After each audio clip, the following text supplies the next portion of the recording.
ఎన్నాళ్ళు బతుకుతానో తెలియదు, నేను ఎప్పుడు చచ్చిపోతానో కూడా తెలియదు, నన్ను ఎవరు చంపేస్తారో కూడా తెలియదు. ఇప్పుడు ఇవే వ్యాఖ్యలు డొనాల్డ్ ట్రంప్ చేస్తున్నారు. ఫ్లోరిడాలో ఆయన ఉంటున్నటువంటి గెస్ట్ హౌస్లోకి ఒక వ్యక్తి గన్ పట్టుకొని లోపలికి వెళ్ళిపోయాడు. ఒక అగ్రరాజ్యానికి అధ్యక్షుడైనటువంటి చోటకి అంతటి స్థాయిలో గన్ పట్టుకొని లోపలికి వెళ్ళగలిగాడు అంటే అక్కడ ఇంటెలిజెన్స్ ఫెయిల్యూర్ కనబడుతోంది, సెక్యూరిటీ ఫెయిల్యూర్ కనబడుతోంది.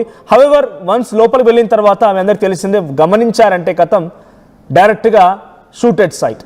సో వెంటనే ఆయన్ని స్పాట్లోనే హతమార్చారు, గన్తో పేల్చారు, చనిపోయాడు కూడా. అయితే ప్రస్తుతానికి దానిపైన first time Donald Trump react అయ్యారు. ఆయన రియాక్షన్లో ఇవే వ్యాఖ్యలు ఉపయోగించారు. I don't know how long I will be around. ఈ వ్యాఖ్యలైనా మాట్లాడుకొచ్చారు. నేను ఎన్ని రోజులు బతుకుతానో తెలియదు. I have got a lot of people గన్నింగ్ for me, don't I.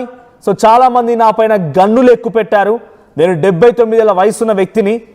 But I will not forget them. నేను ఎప్పుడు వాళ్ళని మర్చిపోయాను. I will never gonna forget them. నేను ఎప్పుడు వాళ్ళని అస్సలే మర్చిపోను.